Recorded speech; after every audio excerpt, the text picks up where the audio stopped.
Story 1. My fiancé wanted an open relationship, even though we were about to get married. I canceled the wedding because of it 2 weeks ago. We were 2 weeks away from getting married. She asked me to go to therapy with her. She was already seeing a therapist on her own and wanted me to go with her and have a talk before the wedding where we could be completely honest with one another.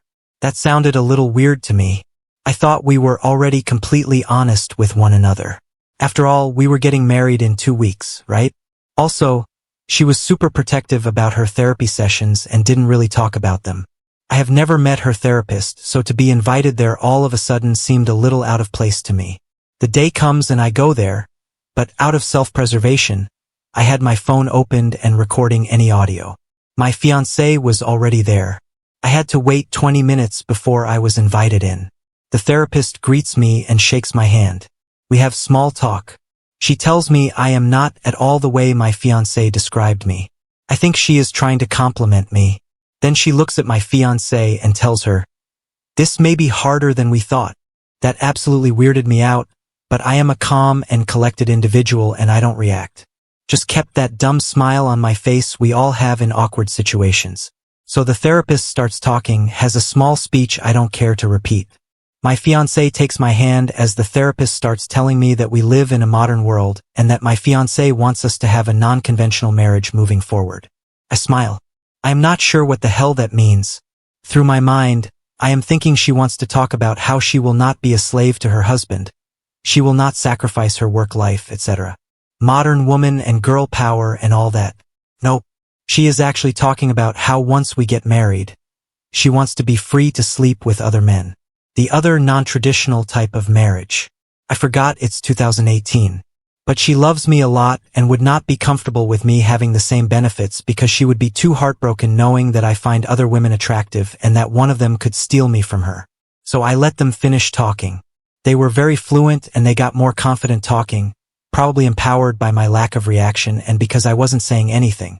This was definitely something they have rehearsed. I then asked the therapist if she is licensed. This, by her reaction, was not what she expected to be the first thing coming out of my mouth. She said yes, so I told her to explain to my fiancé why we will not be getting married anymore and why we will not continue being a couple starting immediately. I wished them good luck and left the office. Now I want to report the therapist. I am not sure if I have to report her to the clinic or is there a board that supervises therapists. I don't think they're planning an attempt to corner me as professional conduct, and I want her to pay for the misconduct. That session did not sit well with me. To be clear, there would have been no positive outcome to this talk my fiancé and the therapist had with me. Even if she wanted a completely open marriage where I could sleep with other women, the outcome from my part would have been the same. That is not a marriage, that is a sham. It also dawns on me she might have cheated on me.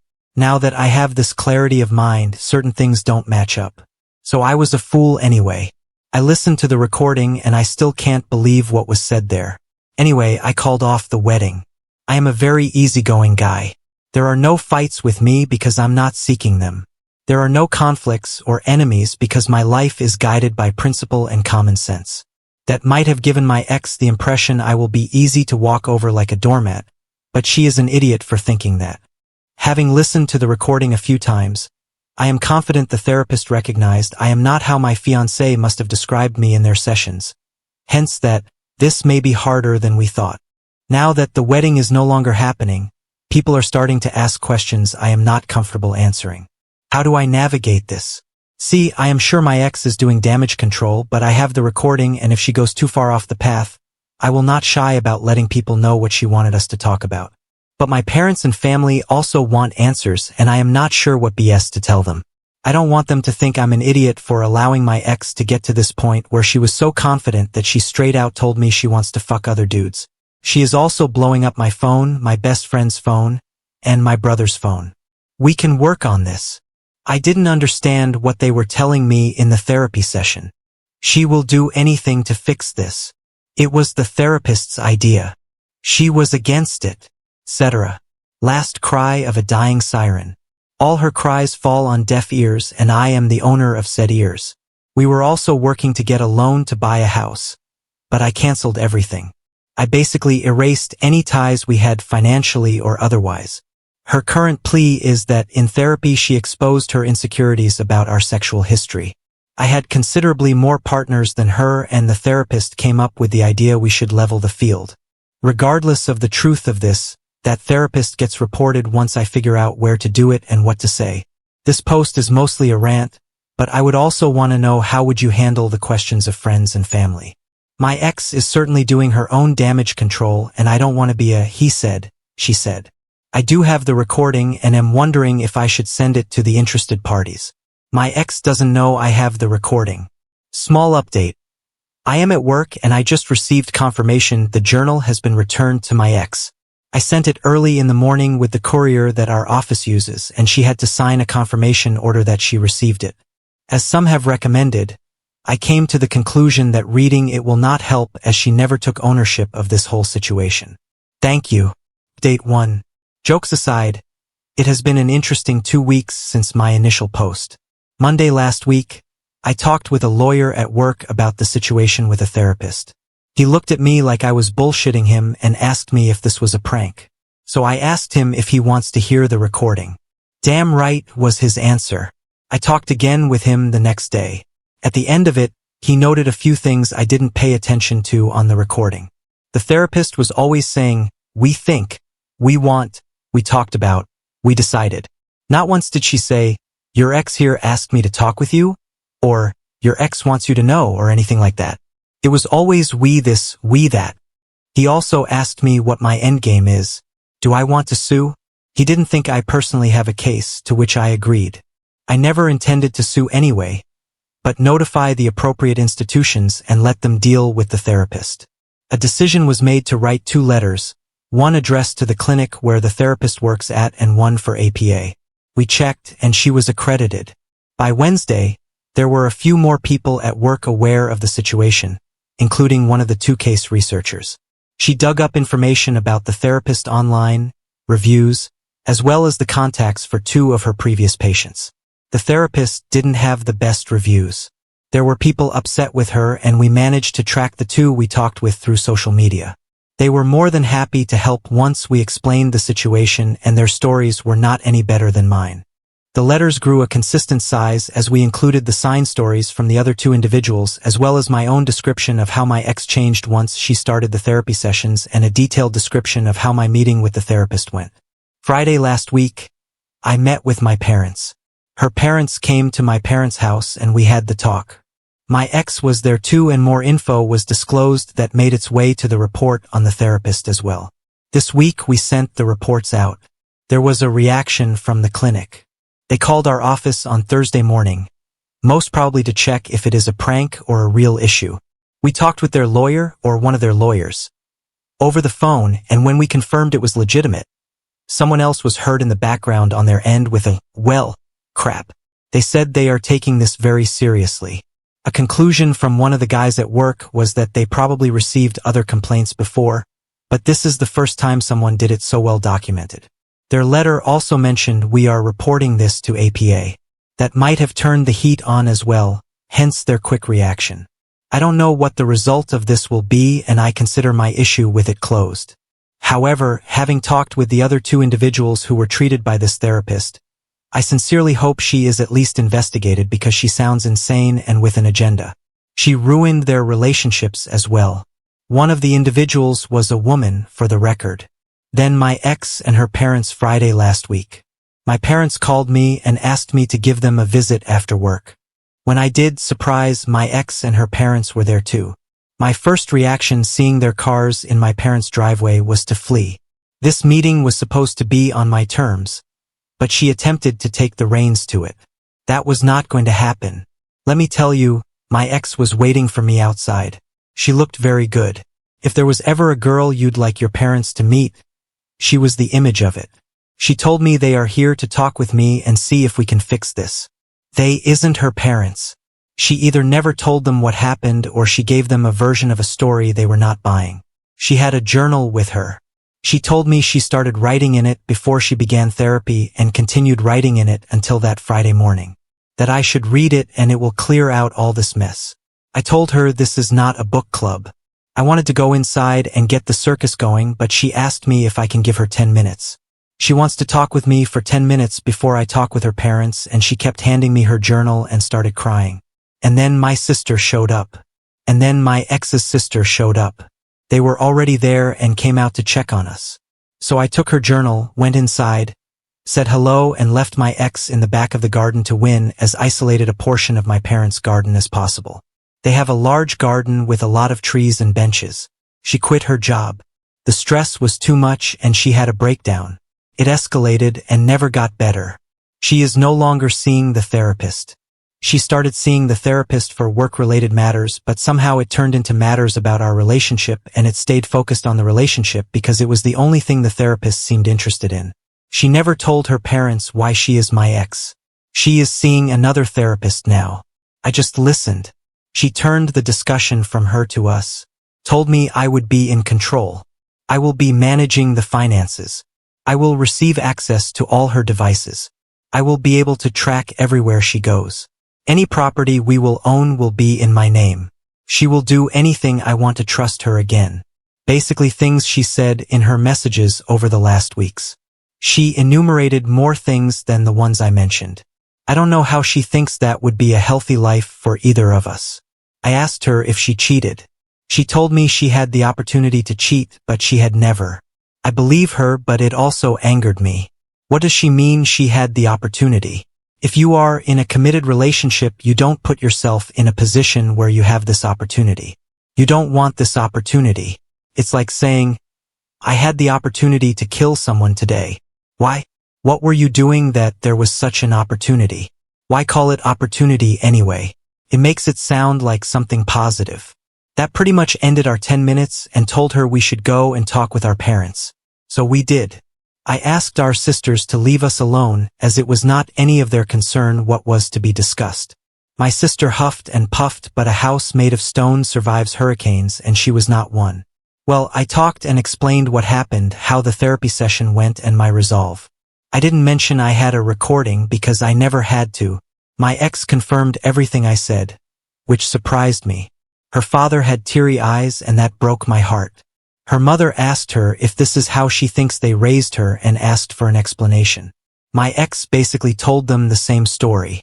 Stress at work, depression, breaking down, therapist wanting to talk only about our relationship, that the therapist told her our relationship was the root of all her stress, that the therapist convinced her I want an open relationship, that she might lose me if she doesn't level her sexual experience with me, how my reaction woke her up from her slump. She quit her job, is looking for something less stressful. She will do anything I want to get me back. Started crying. My ex mentioned the journal again and said if I read it, it will explain everything, and that she was not on board with the therapist's ideas, but she went along with them because the therapist was a person with authority and experience.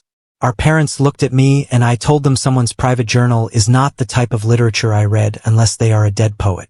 Big fucking mistake. My intention was to relate that someone's private journals usually become literature if they are a writer or leader, and usually they are published postmortem. Also, I was hoping they get the hint that I don't really want to read her journal because it would be of no consequence. What was done was done. Everyone looked at me as if I wished death on my ex. You could smell the hostility in the air. So I said fine, and promised I will read her journal. You win some, you lose some, and then you use the wrong words and you lose a few more. My ex is seeing a new therapist. She showed her parents emails confirming her appointments. He's an older dude with a white beard like Freud. I searched him online. He is married. He attends conferences. He wrote a few books. They are on Amazon. Seems like a solid character. Can you kids work this out? This was the second thing that angered me that day. As if this is child play and we should just listen to the adults. We are not old enough to be in control of our own feelings, and we should definitely not be the ones to decide what we consider a betrayal you can't recover from. We are just kids, and we should just work it out. So I won back some ground on the Dead Poet Society remark earlier, and this is how the day ended. We've known each other for 9 years and have been a couple for 5 years. Even if there are legitimate reasons behind her behavior, how do you go back to being the same? This wasn't even a reset. My way of thinking about my ex has been fundamentally changed. She became a stranger. I know a lot of things about her. Sure, I still find her attractive, very attractive. The way she looked last Friday was amazing, no denying that. but it was also calculated. I am not going to lie to myself here. Hair done the way I like it, the dress that I bought for her, the shoes I like the most, a hint of the perfume I gifted her, etc. The journal is on my nightstand. I haven't read it and I probably never will. I did look through it to see if it indeed is a year old, and it is. The way the pages are folded, the ink is clearly older on the first pages and you can see it progressing through the pages. The pen she used was attached to the journal and I tested it. Looks like the same ink, and the ink level in the pen is consistent with how much I assume the pen has been used for the last year to write the journal. It is not a fake. Everything about it is consistent with a year's worth of wear and tear. I don't see what good reading it will make. Me a tool to play with one's mind? Well, not really. I don't think a year ago when she started writing it she intended to use it as manipulation. If what she told me is right, her new therapist suggested the idea of sharing the journal with me. As for how I am handling people who are too curious about why the wedding is off, we had a huge difference of opinion that we could not find a solution to, more or less. But if her sister finds out why, and this is more than likely because her sister is very close to their mother, everyone will find out the real reason why. Our parents want us to meet again next week. They told me to read the journal and maybe that helps. Maybe we can work on it and start again fresh since we have so much history. She will get treatment. She will get better. She still is the same woman I fell in love with, but she is not well right now. They can tell I still love her or else I would not be so theatrical. Their words, not mine. I don't think I will meet them next Friday, but damn. She did look amazing. I would like to thank the community for its support and help. It was enough to help me put together a plan of action regarding the therapist. Thank you to those who provided resources and information about what to do. What should I do with her journal? Return it? Keep it and read it 90 years from now? Update 2. Let's begin. The therapist is no longer working for the clinic. The major motivation behind the decision most probably has to have something to do with the clinic being sued. Someone else, completely removed from my situation, is suing the clinic. I don't have additional details on the matter. The therapist tried to contact me but was unsuccessful. I suspect she found out about my report on her and wanted information. Who knows? Me, I did not engage with her. She was blocked and her queries went unanswered. There is a voice deep in the back of my mind that whispers it may not have been the smartest decision to put together that report. I find it introduces the chance that people behind the suit may contact me for help and shower me with unwanted attention. However, knowing all this, I still can't keep a very satisfied grin away from my face knowing the therapist is in trouble. To those who have expressed doubt, I have emotions. If this is not proof enough, I don't know what will satisfy you. And I pray to God you understand sarcasm. With Mel, however, things are far more complicated.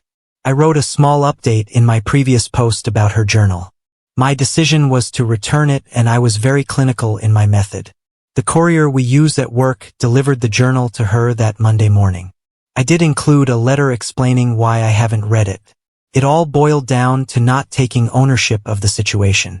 I felt that by giving me the journal, she washed her hands of the matter and the burden of finding answers was placed on my shoulders.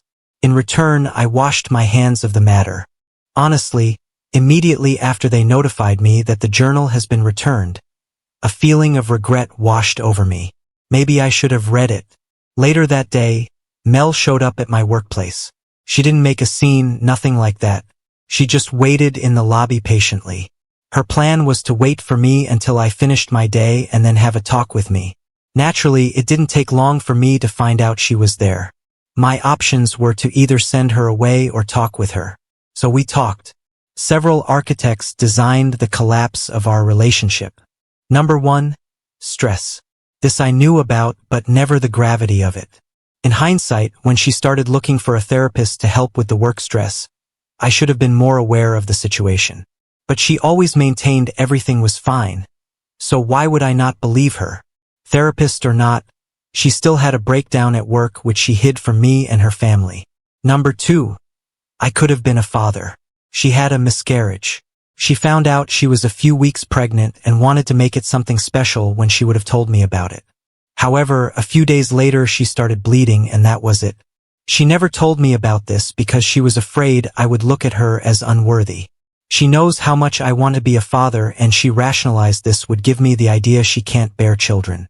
This idea is utterly stupid. Number 3, friends. I made no secret in the comments that we had friends in open relationships, and her one such friend. She contacted Mel almost a year ago and invited her to lunch. She immediately started unloading the frustrations of her failed marriage onto Mel.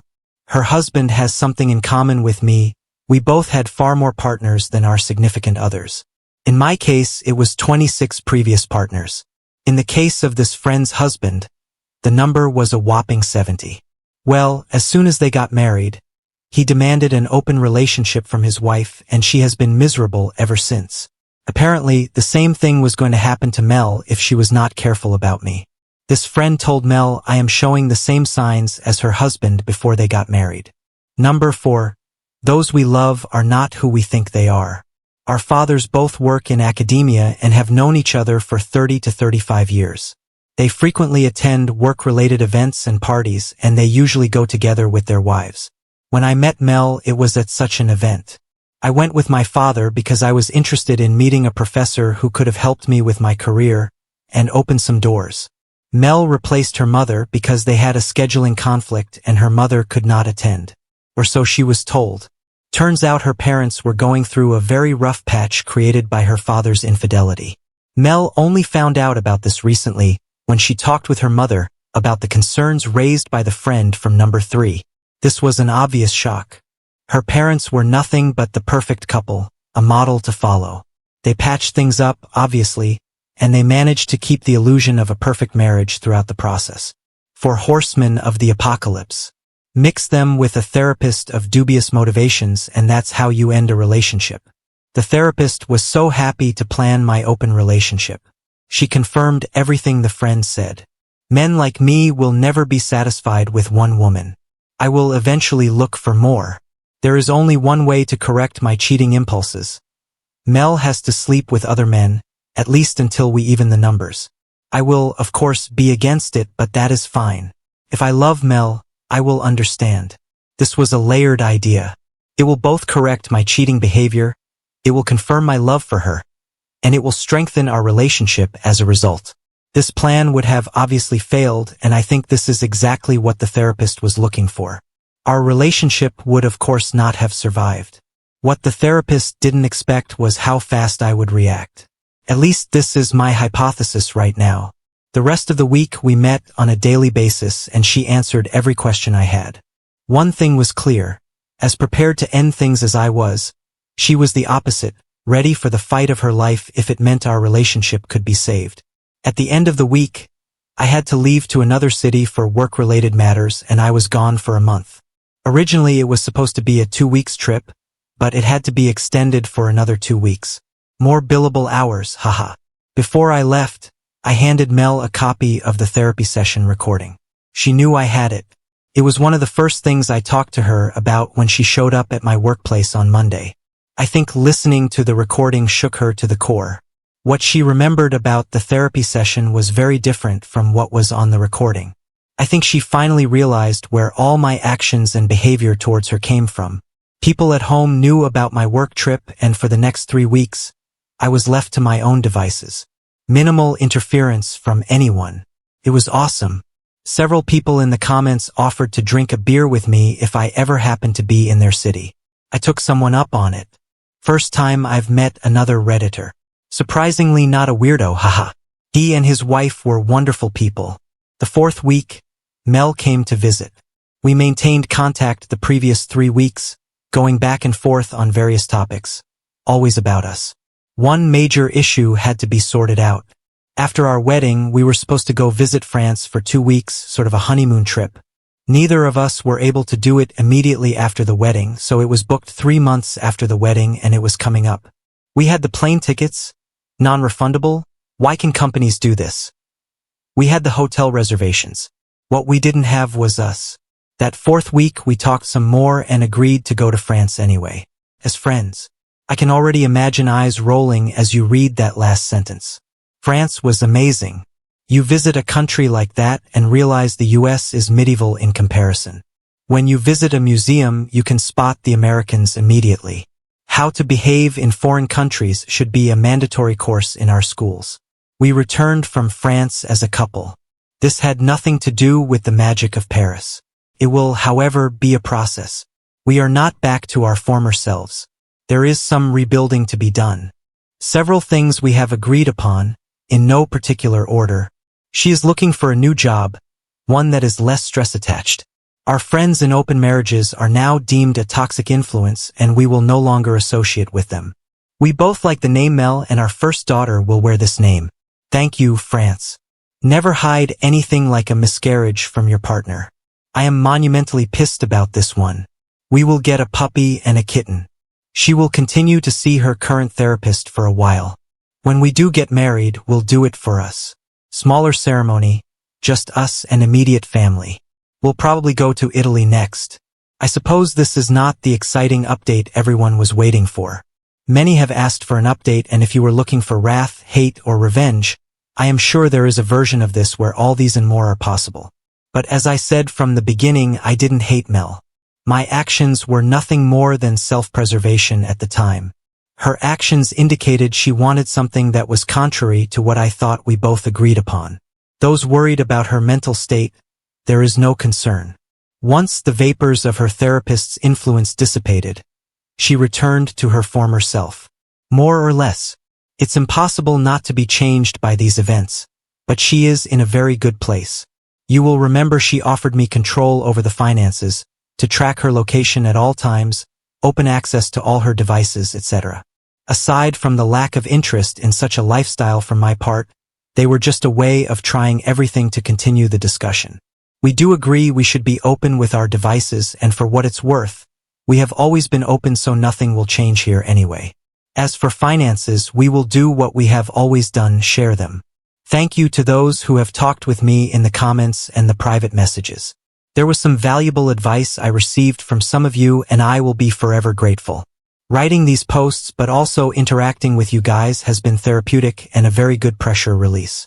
Now on to the next story. Story 2. Before we start, if you're enjoying this video so far, please consider liking and subscribing to the channel. Now let's continue. I found out that my friends introduced me to my girlfriend as a joke. They've all slept with her before. I've been with my girlfriend for 4 years now, and it's been the greatest 4 years of my life. She's the sweetest person I've ever met. She's hilarious, insanely creative. She's an artist. Goofy and just the happiest girl you'll ever meet. She's always smiling and very outgoing. She's so energized, and I'll admit it's sometimes hard to catch up with all her adventures, but wow, it's been so amazing being with her. My friends introduced me to her this summer. We all graduated high school and we immediately bonded. We're both into comics, anime, Marvel, DC, Dungeons and Dragons. We had so much in common. We just became super close very quickly. The fact we had so much in common made it easy for us to spend time together going to conventions, anime events, game tournaments, and superhero films. This all, of course, led to us officially becoming a couple, and the rest is history. My parents also are in love with her, which is honestly the cherry on top. It's nice to see my parents be so welcoming towards my girlfriend, although they've gotten a little protective towards her like parents, lol. I plan to propose goes to my girlfriend later this year, as we always joke about getting married, having a weird geeky wedding and starting a family, and I really want that so much so proposing to her is my main goal of 2022. Fingers crossed she says yes, I really hope so. Now this is where my friends come in. I have 3 close friends of mine, friends I grew up with since elementary. We all split up a few months after high school. They left to another city for college, so right now we all either just talk through Zoom chat or I go visit them once in a while. I decided to stay in the city I'm in and be close to family and my girlfriend. Well, I told my friends that I plan to propose to my girlfriend, that I believe I'm 100% ready to start a family with her, and how excited I am to see how it goes. They kept asking if we're serious, even calling me a dumbass. They really were going at it with me quite roughly. I just figured they hated the idea of marriage, so I ignored their comments.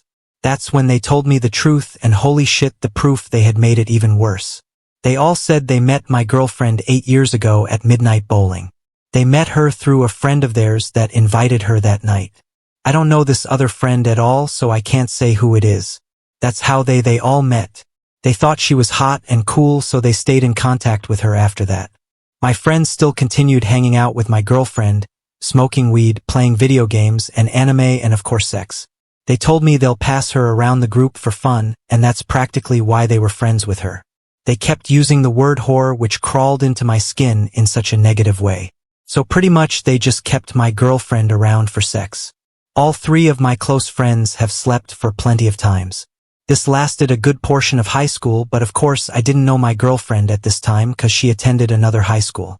They decided they'll introduce her to me because they wanted to see if I can also get lucky, that it was all a joke to see if I can also end up having sex with her. I didn't believe any of it, but my heart completely shattered when they showed proof from Instagram messages. It was nothing inappropriate like pics or anything. They just showed me that they all indeed keep in contact with her in the past, and you know what they did? They made me the dumb guy and made all this a joke. They said I'm a dumbass for dating her, that I should have known better. They didn't expect me to date her at all, that my girlfriend was going to act towards, but they were surprised she didn't. How the hell am I supposed to have known better? Friends introducing friends to a boy/girl is a normal thing. That's how I interpreted all of this. Also, I had no idea about their history with my girlfriend, so them saying I should have known better is ridiculous. I didn't see my girlfriend a sex object like them. I saw her as a friend that I ended up falling in love with. She treated me very kindly, comforted me whenever I was sad, and told me how much she loved me. We fell for each other, it wasn't just sex. The only reason my friends told me this was because they think me getting married to her is too far, so they expected me knowing the truth would lead to me dumping her. She's too much of a whore, man. Just let her go. One of my friends said. I just got off the chat and they've been sending me non-stop texts ever since. I haven't replied. I don't feel like talking to my friends at the moment. I did peek at a few messages out of curiosity, and instead of apologies I just got a lot of, dude, get checked, bro, you might have caught something. It wasn't even serious, it was in a jokey manner, which is annoying. I approached my girlfriend about this as politely as humanly possible, and I instantly regretted it. She broke down completely, which I'll admit kinda teared me up. I've never seen her panic so much. She was freaking out as if someone died. She kept apologizing, telling me she's never slept with anyone else while with me, and saying she didn't know about the joke my friends were doing. She told me my friend simply invited her to hang out, and during the hangout they introduced her to me. That's how it all went. She says she wasn't aware of a plan or anything. You probably think I'm a slut, is what she kept saying, which just hurt me to hear. She told me she loved me, that to please just ignore my friends, to not break up with her. I just told her I loved her as well, and that what I know doesn't change my feelings towards her. She still thinks I'm going to break up with her, which I won't ever do. I just kept her in my arms, that's all I could do. I didn't want her panicking, so I just comforted her. I've been with this incredible girl for 4 years, created beautiful memories with her, and I'm not going to let what my friends have said to me ruin what I have with her. The reason why my girlfriend didn't tell me earlier was because she cherished our relationship the moment we met. She didn't want to hurt me, and I understand completely. She says I treated her kindly like a human being, and she appreciated that. We connected because of our similar 30s, and she felt more comfortable with me compared to my friends. She was afraid if I knew the truth, I wouldn't have considered being with her in the first place. My girlfriend thought I was going to think of her as a whore, which I absolutely would never have done. I'm not mad at my girlfriend. Why should I be mad? She didn't do anything wrong. Her past is her past, and it's not of my business. Who she sleeps with is none of my concern. My feelings towards her haven't changed. I love her with all my heart. I always will. I'm mad at my so-called friends because one, being there taking all of this as a joke, speaking of my girlfriend awfully, and the other being that this all started as a little joke between them. They didn't have good intentions when they introduced me to my girlfriend. They simply passed her to me thinking I was going to treat her like a toy or a piece of meat. I'm just shocked. That's what I am. This whole thing has been mentally stressing me out, and I wish I didn't know about it. I love my girlfriend, but I'll admit the thought of her with my friends hurts me. I've cut all contact with my friends these past couple of days. I've been ignoring their calls and texts, and there's a ton of them. I just don't know what to do. I really don't. Also, the thought of my girlfriend immediately having sex with my friends kinda bugs me because me and her took it slow. Maybe she did care about me compared to my friends and didn't want to hop straight into sex. I also think this because even my friend said she didn't act towards me, that she actually cared about me. You see, these are the stupid thoughts I'm getting in my head and I hate it. I'm personally still going to propose to my girlfriend. I'm not leaving her. I plan to cut contact with my friends and simply focus on my future. If any of you have any advice to share, I'll greatly appreciate it. I definitely need to relax my mind, that's for sure. Now on to the next story. Story 3. So, I came home to find my stepdad's entitled daughter moved in and the locks changed. I'm a 31-year-old woman and I just bought my very own house recently. To celebrate, I decided to throw a housewarming party and invited all my family and friends to come over.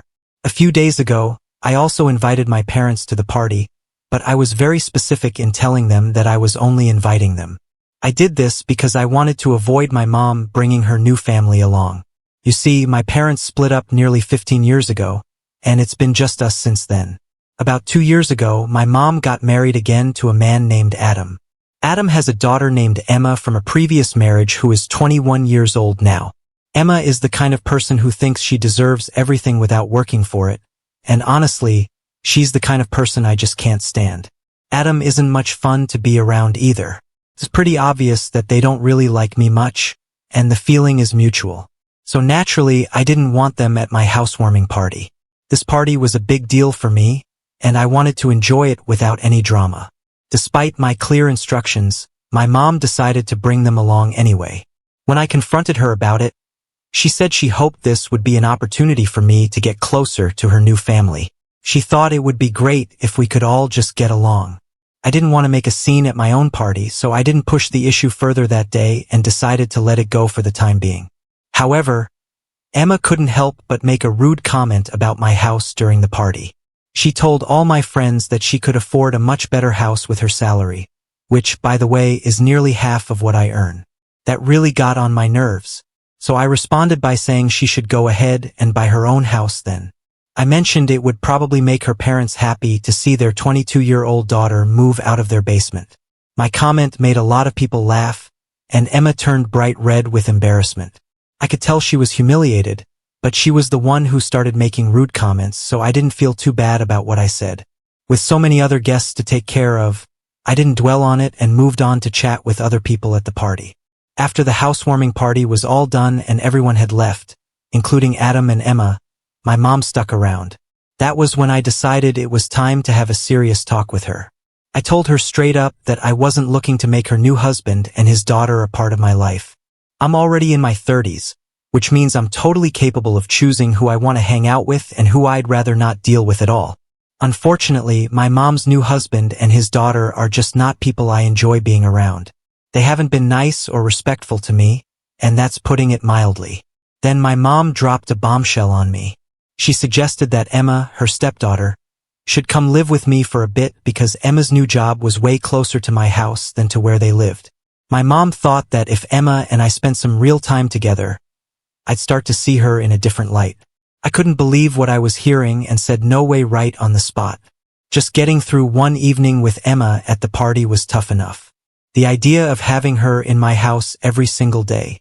No, I couldn't even begin to think about how stressful that would be. Emma acts spoiled and doesn't show any manners, and I just knew I didn't want that kind of energy in my own home. My home is supposed to be where I can relax and feel comfortable, not a place where I'm on edge all the time. My mom really tried to persuade me to let Emma stay, but I wasn't having any of it. I told her straight up that it was not going to happen, ever, so she might as well not waste her energy. My mom got really mad and left in a hurry, and I didn't go after her. I felt there was no point in dragging out the argument because there was absolutely no way I was going to agree to her crazy idea. But then, just when I thought things couldn't get any weirder, something totally unexpected happened. The very next day, I got an alert on my phone from the security company that monitors my house, saying there was a break-in. I left work immediately and raced home, only to find out that I couldn't even get into my own house. The locks had been changed without my knowledge, and I could hear voices inside. I was just about to dial the police, because honestly, what else was I supposed to do in that situation? When Adam, who's now married to my mom, opened the door. He pretty much told me I wasn't allowed to come into my own house anymore. He said this was supposed to be my punishment. I was super confused and asked him exactly what I was being punished for. Adam wouldn't give me a straight answer. Instead, he told me I needed to figure it out by myself, but threw in a hint about how I had stood up to Emma during my housewarming party. According to him, I had been disrespectful to her in my own home, and that was a big no-no. Adam then explained that they had taken over my house because I had refused to let Emma move in with me, which had upset my mom a lot when she left the party. He said he thought I was acting too big for my boots and that it was time someone brought me down a notch or two, and apparently he had decided he was the right person for the job. I was so shocked and annoyed by what he was saying that I just laughed at him. I told him straight up that I was going to call the police and have both him and Emma thrown out. They had no right to just barge into my house and act like they owned the place. But then Adam tried to play a card he thought he had up his sleeve. He bet that I wouldn't actually call the police because it would deeply upset my mom. He knew all about my mom's bad history with the police and how much she wanted to avoid them because of her past experiences. He figured I wouldn't want to do anything to make my mom mad at me. Adam even went as far as to say Emma deserved to live in my house more than I did. Then he just left me standing outside and slammed the door in my face. Left there on the porch, it hit me that I really didn't have many options. Despite Adam's bet, calling the police seemed like the only real move I had. It was clear that Adam and Emma had made themselves at home and weren't planning on leaving just because I said so. So I picked up my phone, called the police, and hoped for the best. The police arrived within an hour to evict them. They caught Emma in the act of unpacking her things as if she was planning to stay for good. Adam was totally taken aback.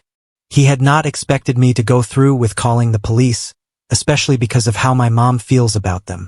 I knew this decision would probably upset my mom, especially given her traumatic history with law enforcement, but I was stuck between a rock and a hard place. My home was being taken over, and I couldn't just stand by and let that happen. I had to stand up for myself, even if it meant causing a rift with my mom. I found myself in a situation where calling the police was the only option I had left. My mom called me about an hour ago to talk about it, and the conversation didn't go how I expected. She wasn't angry with me, which somehow made me feel even worse. I thought she might yell or be really upset, but instead, she sounded deeply hurt. She told me that if I was really against the idea of letting Emma, my stepsister, stay with me to try and show she wasn't the bad person I thought she was, I should have just picked up the phone and talked to her first. She believed she could have solved the whole issue without it getting so out of hand.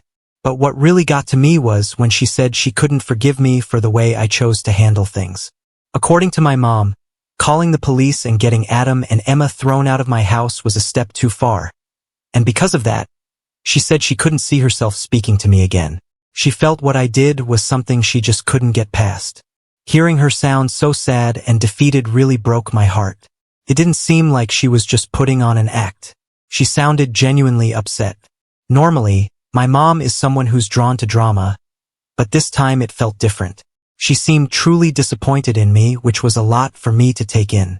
Even though I felt like I hadn't done anything wrong, I apologized to her during our call.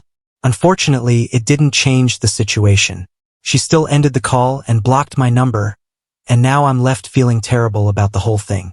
I keep turning it over in my mind, but I can't see any other way I could have handled it that would have made Adam and Emma leave without calling the police. To me, involving the police felt like the only choice I had at the moment, and I'm struggling to understand why my mom is taking this so hard. I know she's had some really tough times in the past, especially when it comes to dealing with the police, but it seems like she's not trying to see this situation from my perspective. Feels a bit like she's only thinking about herself. I never wanted to make her relive any of those bad memories. The whole mess just spiraled out of control, and if there's anyone she should be upset with, shouldn't it be her husband and my stepsister for making such a drastic move and causing all this trouble? I feel so bad about everything that's happened. I can't go into detail about my mom's past with the police here because it's not my place to share her personal stories, but now I'm left wondering if I should try apologizing again or if there's anything else I should do. So, am I the jerk here for calling the police on my stepdad and stepsister, even though I knew about my mom's bad experiences with the police? Date 1. All right, I was hesitant to share this part of the story because I felt it wasn't my place to talk about my mom's personal experiences without her okay. But since this is all going to be anonymous on Reddit and no one can figure out who we are just from this post, I think it's important to give you the full picture. This way, you'll understand better why my mom has such a hard time with the police. So here's the thing. About 15 years ago, after my mom and dad split up, my mom started dating someone new. This guy was a police officer, and I'm sure you can guess that things didn't go well. This guy, my mom's boyfriend, was really bad news. He was the kind of person you hope never to meet in your life. Somehow, he managed to keep my mom in a relationship with him for over 2 years, which was nothing short of a miracle given how awful he was. He constantly put her down, destroying her self-confidence bit by bit. He also cut her off from everyone she knew, making her more and more isolated. There were times when she could only meet me once or twice a month, and even then, it was like she wasn't really there, like her mind was somewhere else. Things got even worse after a while. He didn't want her seeing anyone because he was jealous of her past and wanted her to cut off all ties with it if she was going to be with him. This guy was the epitome of jealousy, pettiness, and insecurity. Honestly, he's the last person I'd ever want anyone to date. Their relationship finally ended, but not in a good way.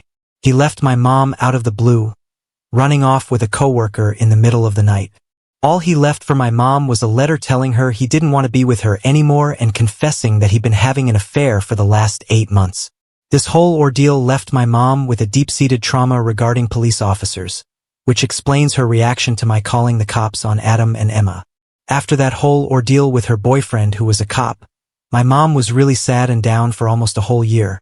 It was like something inside her changed, and she ended up being really scared of anything to do with the police. She couldn't trust them at all anymore. It was so serious that there was this one time she lost her purse, and she wouldn't even think about reporting it to the police. That's how scared and distrustful she had become of them. So you can probably understand why my mom felt so betrayed and hurt when she found out I had called the police on her husband and my stepsister. To her, involving the police was the worst thing I could have done. It felt like a huge betrayal, and the crazy part is, her husband and stepsister knew how she felt about the police. It makes me wonder if they did what they did on purpose, hoping it would drive a wedge between my mom and me, maybe even turn her against me for good. But proving something like that? That's nearly impossible. It's just my side of the story against theirs. When the police showed up, Adam looked pretty shocked, but Emma, she didn't seem bothered at all, which makes me think even more about their intentions. Now, there's not much I can do except hope that my mom will see things differently eventually. Even if she doesn't, I have to be okay with it. I know I did everything I could to avoid trouble and keep things peaceful, but it seems like they were determined to stir things up. Now it's up to my mom to decide who she wants to believe and stand by. Update 2. It's been nearly 2 weeks since my mom and I last talked, all because of what happened. I have a feeling Emma is probably thrilled about the whole situation. I don't keep tabs on her social media, but a buddy of mine showed me a photo Emma posted a few days back.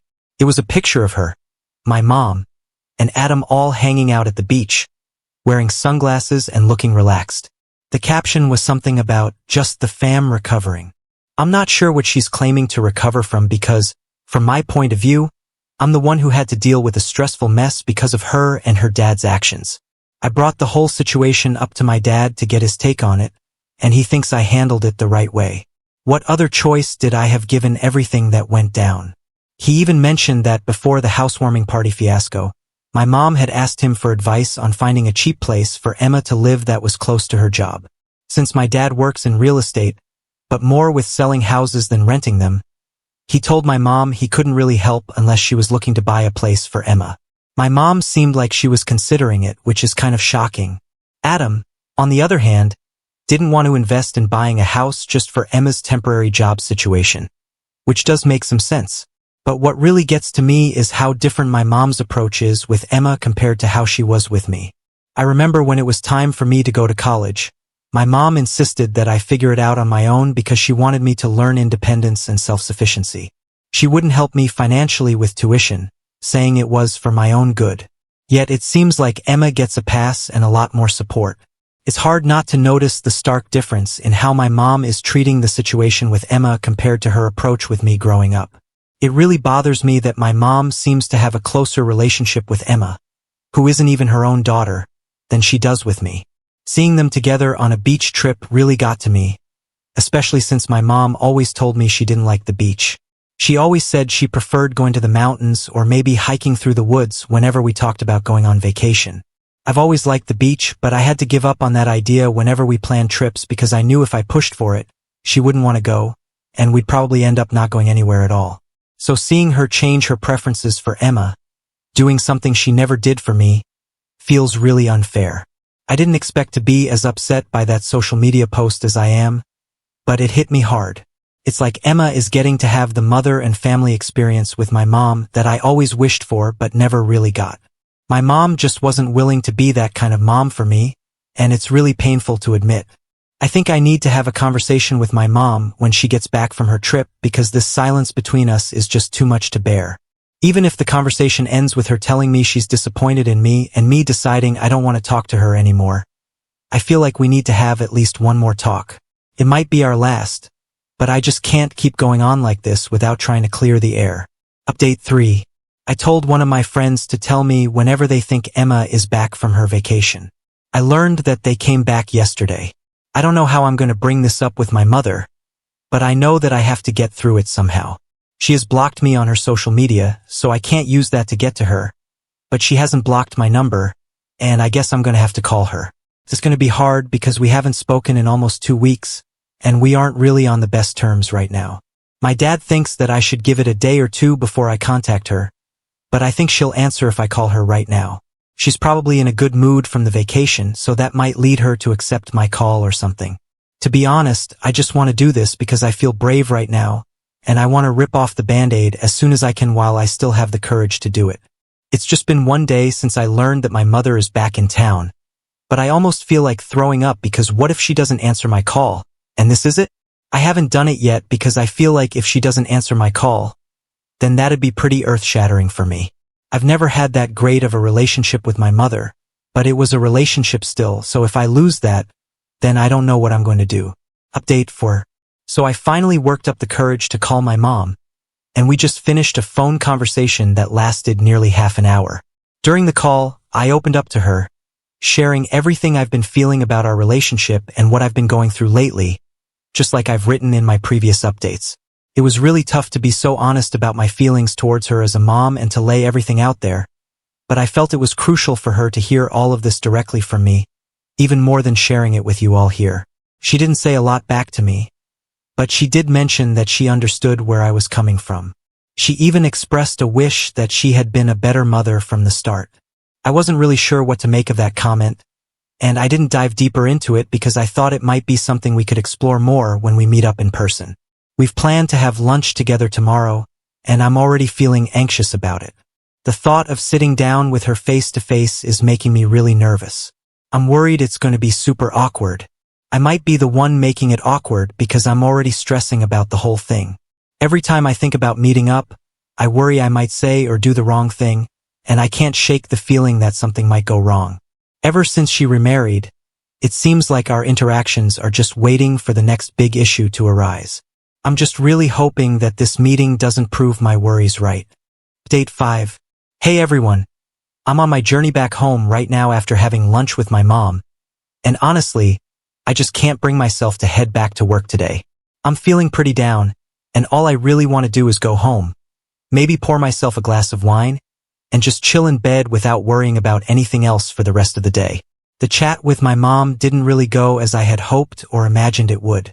It's not that it was a total disaster. We did manage to talk through some of our issues, but the way things ended up, it sort of feels like we're breaking up. Except this feels way worse than any breakup I've ever had. This isn't like breaking up with a boyfriend who decides to leave for someone else. This is about my mom who seems to have chosen her stepdaughter Emma over me, and that just hurts on a whole different level. I feel like since you all have been following along with this saga, you deserve to know how the meetup went. It started off pretty normal. We hugged when we met, which was kind of nice, and things seemed okay for a little bit. But then, as we really got into talking, all these feelings I've been holding back just came rushing out. I ended up telling her how much I wished she had been there for me in the way she is now for Emma. It might sound odd, especially since I'm grown up now, But back when I was a teenager, I really needed her, and she just wasn't there in the way I needed. I shared with her that I felt like I deserved to be treated better by her back then, and seeing her change so much for her new family has been really tough for me. It's hard for me to understand why she couldn't have been that person for our family when we were growing up. I know I'm in my 30s now, but it still feels like the younger me missed out on having the kind of mom I needed. It's like I'm talking about wanting a different version of the same person. As I spilled everything out to her, I could see her getting teary. It was obviously really hard for her to hear all this, but I just couldn't stop myself. I felt like this might be my only chance to really say everything that's been on my mind. I had to take this opportunity to lay it all out there. I made sure she knew that despite it all, I do love her, but I also couldn't shy away from telling her that I think she could have been a much better mom to me. When I was done, my mom told me she was truly sorry that she hadn't put in as much effort with me as she is now with Emma. My mom opened up about her past during our conversation. She shared that back when she was younger, she really just wanted to live her life for herself. My parents got married super young because that's what their families wanted, and then they had me when they were still pretty much kids themselves. My mom told me she wasn't ready to be a mom when I came along, but my grandparents insisted she'd take on the huge job of raising a kid, even though she didn't feel prepared for it at all. After she and my dad split up, my mom felt like she finally got a bit of control over her own life for the first time. She admitted she became a bit careless with that freedom. By the time she and my dad officially divorced, I was old enough that she thought I could fend for myself, so she started to step back. But the truth is, she had started to check out from our family life way before the divorce papers were even filed. It's a hard thing to hear, but my mom confessed she didn't really want to be a mom back then. She decided to start putting her own needs and wants first, which was both selfish and immature. She explained how tired she was of always doing what everyone else expected of her, and she just couldn't handle the pressure anymore. She wanted to live life on her own terms, even if that meant our relationship suffered. Now, she feels like she's ready to be part of a family again and take care of her loved ones. Unfortunately, that meant she became the mother to Emma she never was to me, and a partner to Adam. She acknowledged that I was right about her not being the best mom or partner in our family. She recognized her selfishness was a big part of why things didn't work out. Hearing all this, I thought maybe we could start fresh now that everything was out in the open. It seemed like we might be able to move forward and work on building a better relationship. My mom suggested that maybe it would be better if we didn't talk or see each other for a bit. She thought that since we were both dealing with a lot in our own lives, adding stress from each other might not be a good idea. She said maybe taking some time apart would help us come back to each other stronger or something like that, which sounded pretty silly to me. Deep down, I knew the real reason she wanted to break from talking wasn't just about stress or personal issues. It was because of Adam and Emma. They clearly didn't like the idea of her being close to me, and it seemed pretty obvious that my mom was putting their feelings above mine. So while I wasn't shocked by her suggestion, it was still a huge disappointment. It felt like my mom had a golden opportunity to make things right, to be a bit less selfish than she had been in the past, yet she chose to let me down once more. It's really sad, and it hurt a lot, especially because for a moment there, I thought we were actually making a real connection, like we were finally understanding each other as people. Turns out I was mistaken. Her admitting to her mistakes didn't really change anything. She was still ready to push me aside, treating me as if I wasn't even her daughter, just to keep her new family happy. But you know what? It's okay. This whole situation has shown me that my mom was probably never going to be the parent I needed her to be. It's a bit sad to come to terms with, but there's not much I can do about it now. And honestly, after being let down so many times before, I'm not even surprised anymore. All I can do is move on and focus on my own life. Now on to the next story. Story 4. My boyfriend let me drown. This happened a couple of weeks ago. My 22 boyfriend, 26 of 7 months, invited me to go out on a boat with him and his friends. Typically, this would be an immediate no. I am terrified of the ocean, specifically the open ocean. I can do ankle-deep beach water, but no boats. However, the boat was being rented by my boyfriend's childhood best friend, Peter, who I had never gotten to meet. Peter moved cross-country before my boyfriend and I started dating, and he was back in town. My boyfriend was adamant that I go so he can introduce his two favorite people. I felt like I really couldn't say no to that, so I agreed but told him there was no way I was getting in any water and reminded him that this is a genuine fear for me. He promised I could stay in the boat, no problem. When we got to the dock, his friends were already sitting on what I would guess was a 20-foot boat. Nice size, but not big enough for my safety concerns. Still, I took a deep breath and got in. I was trying to look calm, but guess I was visibly anxious because the first thing Peter asked me was if I was nervous. I said yes, just a little, and my boyfriend chimed in and said, "She's scared of water," which kind of got on my nerves since I spent about 30 minutes explaining to him how it was more than that. But whatever. Peter didn't really say anything in response, but I thought I caught a taunting look in his eye. I told myself I was paranoid because of my heightened anxiety and just took my seat. I kept my eyes closed as we pulled away from the dock and tried to keep my breathing steady. I did not want to have a panic attack in front of my boyfriend's friends. Once we were to our spot and anchored, I relaxed into the situation a little more. The water was calm, and we were just chatting, drinking, and overall having a good time. After about 30 minutes, Peter stood up, took off his shirt, looked directly at me, and announced it was time to go swimming. My blood immediately turned cold. I tried to laugh and told him I was just going to stay in the boat because the ocean isn't really my thing. Peter got that weird look in his eye again, and it gave me a really uneasy feeling. The next thing I knew, he had grabbed me and threw me into the air. Before I could even react, I let out a blood-curdling scream as I hit the water. It all happened so fast. I know how to swim, but I felt like my body was shutting down. I just kept kicking and screaming and reaching for the boat. I felt like I was in the water for hours, but it was probably a minute before my boyfriend reached down and pulled me back into the boat. I immediately collapsed to the floor and started gagging. I was also crying a lot. I felt so embarrassed, but I just couldn't stop. I looked around for my boyfriend, and he was just sitting there looking at me. I wanted to ask him why he wasn't doing anything, but I couldn't get my words out. I was just hyperventilating and crying. "Geez, it's not that big of a deal. You were in the water for a second," Peter said. I again looked at my boyfriend, and all he said was, "I told you she was scared," and shrugged. "Take me back," I finally demanded. Peter resisted at first, but after a few more gags, he agreed. When we got back to the dock, I was the first one off the boat. I said nothing before speeding off to the parking lot.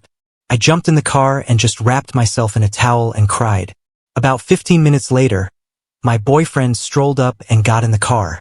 He asked me if I was seriously still crying. I didn't respond. "I pulled you out. What more did you want me to do?" he asked me. I told him that he should have stood up to Peter more and comforted me while I was sitting throwing up water and crying. He said I overreacted and ruined the day. I told him to take me home. I didn't want to be near him. When he dropped me off, I told him we were done, and he's been blowing up my phone ever since. When I answered once, he didn't apologize and again told me I was overreacting. I told him I no longer felt safe with him and hung up. My parents and sister told me I did the right thing, but I have a couple of friends who have told me that breaking up with him was an extreme reaction, especially since he wasn't the one who actually threw me in the water. I realize I may have been too hasty in my decision, but I really don't know if I can trust him anymore. Should I try to give him another chance? Update. My boyfriend let me drown. I messaged him and asked if we could meet up to exchange our things and have a conversation about what happened. He agreed and we met in a public park yesterday. When he walked up, he looked super sad and actually had tears in his eyes when he handed me a box of my things. I was actually shocked to see him so upset since he's been digging his heels in the last couple of weeks, telling me this was all my fault. I had prepared myself for a fight, but that's not what I got. I handed him a box of his things too, and when he started to go through it, he started to cry. At this point, I was also getting emotional because I really hate to hurt anyone's feelings, and I didn't like seeing him so upset, but I tried to remember how much he had hurt me with this situation to keep strong. I asked him to take a seat with me at one of the picnic tables to talk, and he agreed. I asked him why he was now showing these emotions after 3 weeks, and he told me he didn't think I'd really follow through with the breakup, and it just became real to him when he was packing up my things. I asked him what about the way he had acted would make me want to continue dating him, and he immediately apologized for how he handled the whole thing and told me he wished he could take it all back. He said he had no idea Peter was going to do that to me, but he also didn't think it was that big of a deal at the moment. He said he didn't rush to comfort me or confront Peter because he didn't want to cause more of a scene and embarrass me even more than I already was. I told him it was embarrassing to have a boyfriend who didn't even care that I was panicking right in front of him. He said he gets that he should have been more comforting. I told him what really hurt the most was how much he's been blaming me and telling me I was the one who ruined the day when Peter was the one who crossed my clear boundary. He said that he talked to Peter and told him he was in the wrong and he should never do anything like that again if he wants to keep my boyfriend as a friend. He apologized again for the situation, and I told him I appreciate the apology and forgive him. He asked if we could get back together, which I did consider honestly, but at the end of the day, the trust has been broken, and I don't think it can be rebuilt. I told him that and said he needs to make sure he respects his next girl's boundaries more than he respects mine. He cried some more but told me he understood and asked if we can still be friends.